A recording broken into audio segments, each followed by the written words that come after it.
Hello everyone. तो पिछले videos में हमने वैक्सीन को समझा और इसके टाइप्स को देखा और कुछ टाइप्स जो रह गए थे उसको हम इस वीडियो में कवर करेंगे। तो फिर चलिए सिंप्लीफिकेशन स्टार्ट करते हैं। आई होप आपने हमारा वो पिछले का वीडियो देखा हो। अगर नहीं देखा है तो सबसे पहले वो वीडियो को देखें, उसके बाद फिर ये सेकेंड पार्ट को देखें तो आपको ज़्यादा अच्छे से समझ में आएगा। ठीक है, नेक्स्ट हमारा वैक्सीन का जो टाइप है वो है प्यूरिफाइड एंटीजन वैक्सीन। कोई पैथोजन्स है जिससे हम प्यूरिफाइड एंड आइसोलेट करते हैं एंटीजन। ठीक है, इसको हमने किया आइसोलेट। अब जो ये एंटीजन है इसको एज अ वैक्सीन हम यूज़ करेंगे, साथ ही इस एंटीजन को ट्रीट करेंगे ताकि ये कोई डिजीज़ कॉज ना कर सके। ठीक है, इसमें कोई भी विरुलेंट फैक्टर नहीं होना चाहिए, कोई भी टॉक्सिक सब्सटेंस नहीं होना चाहिए जो कि कोई साइड इफेक्ट दिखाए या कोई डिजीज़ कॉज करे। ठीक है, उसके बाद हम इसको एज अ वैक्सीन यूज़ करेंगे और ये हमारी बॉडी में इंसर्ट करेगा, जिससे कि एंटीबॉडी का जो है प्रोडक्शन करेगा और एंटीबॉडी जो है वो इम्यूनिटी बढ़ाए, जिससे कि उस डिजीज़ कॉजिंग जो पैथोजेंस है उससे लड़ने की क्षमता जो है वो इंक्रीज हो जाएगी, क्योंकि इम्यून सिस्टम पूरी तरह से स्ट्रांग हो चुका है और उस एंटीजन के अगेंस्ट फाइट करने के लिए रेडी है। ये टेक्निक से जो बने वैक्सीन से कंपैरेटिवली कन्वेंशनल वैक्सीन थोड़ा कॉस्टली होता है और ज़्यादातर प्यूरिफाइड जो एंटीजन है बहुत कम इम्यूनोजेनिक होते हैं। ठीक है, और एग्जाम्पल के तौर पे हम देखें तो निमोनिया वैक्सीन जो है वो इस वैक्सीन के अंतर्गत आता है। हमारा जो अगला टाइप है वो है रिकॉम्बिनेंट वैक्सीन। जैसा कि नाम से ही समझ में आ रहा है कि यहाँ पे रिकॉम्बिनेंट वर्ड यूज हुआ है। ठीक है, तो रिकॉम्बिनेंट यहाँ पे डीएनए रिकॉम्बिनेंट टेक्नोलॉजी पे डिपेंड कर रहा है। वो टेक्नोलॉजी जो है वो यहाँ पे यूज हुई है वैक्सीन को बनाने में। ठीक है, तो इसलिए ये बहुत ही इम्पॉर्टेंट वैक्सीन है। ठीक है, तो अगर आपको डीएनए रिकॉम्बिनेशन नहीं पता है कि क्या होता है, उसमें मिल जाएंगे, हमारे चैनल पे वीडियो अवेलेबल है तो वो देख लें पहले। इसके लिंक जो है वो आपको डिस्क्रिप्शन बॉक्स में मिल जाएंगे। यहाँ पे क्या किया जाता है कि हमें वैक्सीन बनानी है किसी डिजीज के अगेंस्ट। ठीक है, तो उस डिजीज कॉजिंग जो पैथोजेंस हैं उसकी सेल को लेंगे। ठीक है, अब उस सेल में एक ऐसा जीन इनकोडिंग प्रोटीन या फिर प्रोटीन जो एंटीजन प्रोटीन है वो होना चाहिए जिसको पहचाना जा सके और जिसको कोड करके उसको आइसोलेट किया जा सके। ठीक है, तो मान लीजिए कि ये हमारी सेल है। ठीक है, और सेल में ये वो जीन है जो कि इम्यूनोजेनिक है, मतलब इसका उपयोग करके हम वैक्सीन का प्रोडक्शन कर सकते हैं उस डिजीज के अगेंस्ट, क्योंकि इसमें वो क्वालिटीज है कि वो जो पैथोजन है उसके अगेंस्ट इम्यूनोजेनिक कैरेक्टर्स जो है वो शो करे। ठीक है, तो हमें सबसे पहले क्या करना पड़ेगा, इस सेल से उसको आइसोलेट करना पड़ेगा, उसको कोड करने वाले जीन की पहचान कर उसको आइसोलेट करेंगे। ठीक,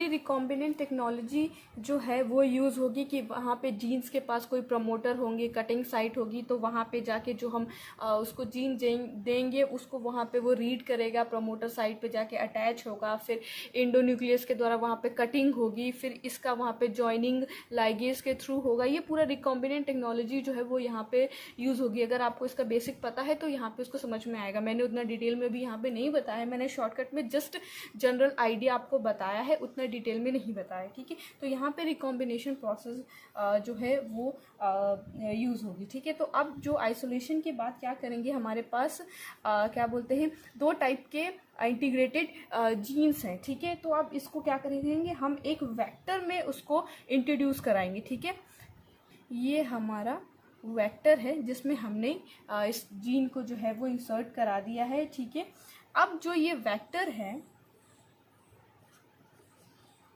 इस वेक्टर को हम होस्ट सेल लाइन या फिर सेल कल्चर में इसको इंट्रोड्यूस करेंगे। ठीक है, इस सेल कल्चर में हम इस वेक्टर को इंट्रोड्यूस करेंगे।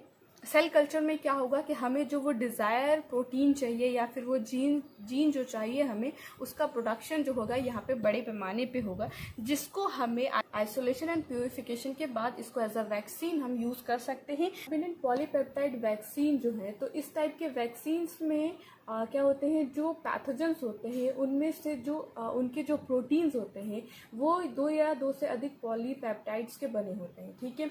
तो इनमें से जो कुछ पॉलीपेप्टाइड्स जो है वैक्सीन के रूप में यूज़ होता है। क्यों होता है? क्योंकि इनमें से मान लीजिए कि कोई एक पैथोजेंस है जिसमें A1, A2 and B 3 type के पॉलीपेप्टाइड चेन्स है, ठीक है, जिसमें से A1 और A2 जो है वो टॉक्सिक है, ठीक है। लेकिन जो B पॉलीपेप्टाइड की जो चेन है वो है नॉन टॉक्सिक, ठीक है, ये नॉन टॉक्सिक है, ठीक है। तो अब ये जो B टाइप की जो पॉलीपेप्टाइड चेन है वो नॉन टॉक्सिक होने के साथ साथ इम्यूनोजेनिक भी है, ठीक है। तो इट मीन्स कि ये जो चेन है इसको इनकोड करके हम इसका इस्तेमाल जो है वो वैक्सीन बनाने में कर सकते हैं। वो सब्सटेंस मिल गया है जिससे हम वैक्सीन को बना सकते हैं। अब हमें क्या करना पड़ेगा, उस पैथोजेनिक सेल में से इसको आइसोलेट करना पड़ेगा, ठीक है। तो सबसे पहले हमें इसकी स्टडी करनी पड़ेगी कि इसका सीक्वेंस क्या है। फिर हमें ये देखना पड़ेगा कि इसको हमें आइसोलेट करने के लिए ऐसा कौन सा जीन डाले जिसको वो इनकोड करके उस पॉलीपेप्टाइड को इनकोड करके उसको आइसोलेट कर दे, ठीक है। डेड विब्रियो एंटीजन सेल के साथ मिलाकर ओरल वैक्सीन के रूप में जो है इस्तेमाल किया जाता है। इसके एग्जाम्पल हैं कॉलेरा में ही ये 3 टाइप के जो है वो पॉलीपेप्टाइड चेन होते हैं, जिसमें से 2 टॉक्सिक और 1 नॉन टॉक्सिक होता है। इस नॉन टॉक्सिक को इनकोड करके इसको आइसोलेट करके जो कॉलेरा की डेड सेल होती है उसके साथ इसको इंटीग्रेट करके एज अ वैक्सीन इस्तेमाल किया जाता है, ठीक है। सेल यहाँ पे डेड रहती है, ठीक है। कॉन्जुगेटेड वैक्सीन को भी देख लेते हैं। इसका भी प्रोसीजर कुछ हद तक इसी वैक्सीन से मिलता जुलता है, ठीक है। माइक्रोब्स है, उसके कुछ प्रोटीन पार्ट्स लिए हैं, ठीक है, कुछ टॉक्सिक और कुछ कैरियर प्रोटीन्स है, ठीक है। ये है हमारे टॉक्सिक एंटीजन और ये है हमारे कैरियर प्रोटीन। ये क्यों होते हैं? ये होते हैं फॉर सॉल्युबिलिटी। कुछ टाइम पे जो ये एंटीजन्स जो होते हैं वो कहीं पे सॉल्युबल नहीं होते हैं, तो जो ये शुगर चेन्स होती हैं वो हेल्प करती हैं उनकी सॉल्युबिलिटी को बढ़ाने में, ठीक है। तो जस्ट ये कैरियर के रूप में है, ठीक है। तो यहाँ पे जो ये टॉक्सिक एंटीजन है जो कि हमारी इम्यूनिटी और वैक्सीनेशन के लिए डिजायर सब्सटेंस है, जब सेल में इंट्रोड्यूस कराया जाता है तो फिर क्या होता है कि जो हमारी सेल रिसेप्टर है वो इस एंटीजन से बाइंड हो जाती है, और जैसे ही ये एंटीजन सेल रिसेप्टर से बाइंड होती है ये सिग्नल दे देती हैं इंडोसाइटोसिस की प्रोसेस को, ठीक है। इंडोसाइटोसिस की प्रोसेस से क्या होती है, फेगोसाइटोसिस की जो प्रोसेस है वो स्टार्ट हो जाती है, ठीक है। तो यहाँ पे जो एंटीजन्स हैं इनको लाइसोसोम के द्वारा हाइड्रोलिसिस एंजाइम के थ्रू इनको डाइजेस्ट कर लिया जाता है, ठीक है, और इनके बहुत ही छोटे छोटे पार्ट्स में इनको डिवाइड कर दिया जाता है, ठीक है। तो ये जो अब छोटे छोटे एंटीजन्स के पार्ट हैं वो उस सेल के सरफेस पे आ जाते हैं, और जैसे ही ये सेल के जो सरफेस पे ये पार्ट्स आते हैं तो यहाँ पे हमारा जो MHC2 मॉलिक्यूल है, ये हम इम्यूनिटी में ऑलरेडी आपको बता चुके हैं कि कैसे MHC मॉलिक्यूल वर्क करता है, तो आप इम्यूनिटी के हमारे पुराने वीडियोस को ज़रूर देखें। इसकी जो वर्किंग है वो स्टार्ट हो जाती है एंटीजन्स के साथ, MHC2 मॉलिक्यूल्स की जो है वर्किंग स्टार्ट हो जाती है, और जैसे ही MHC2 का जो एक्टिव होता है वो साथ ही एक्टिवेट कर देता है T सेल को, B सेल को, साथ ही memory B cell, T cell, leukocyte, ये जितने डेंड्राइटिक सेल, जितने भी इम्यून रिलेटेड जितने भी सेल्स हैं वो सबको एक्टिव कर देता है, जिससे कि इम्यून सिस्टम जो है वो एक्टिव हो जाता है। इस तरीके से हम बाहर से एक एंटीजन, कोई दवाई नहीं इंट्रोड्यूस कर रहे हैं, हम जस्ट एक जो पैथोजन है उसका एक सब्सटेंस जो एंटीजन है उसको हम जस्ट इनएक्टिव फेज में उसको एंटर करा रहे हैं, तब हमारी जो बॉडी है वो उसके अगेंस्ट अपना रिस्पॉन्स दे रही है, ठीक है। तो उससे क्या होता है कि हमारी बॉडी में इम्यूनिटी बिल्ड हो जाती है, और चूंकि एक बार जब हमारी बॉडी में इम्यूनिटी बिल्ड हो जाती है तो हमारी बॉडी की ये क्वालिटी है कि उसको वो स्टोर करके रखती है मेमोरी सेल्स के फॉर्म में।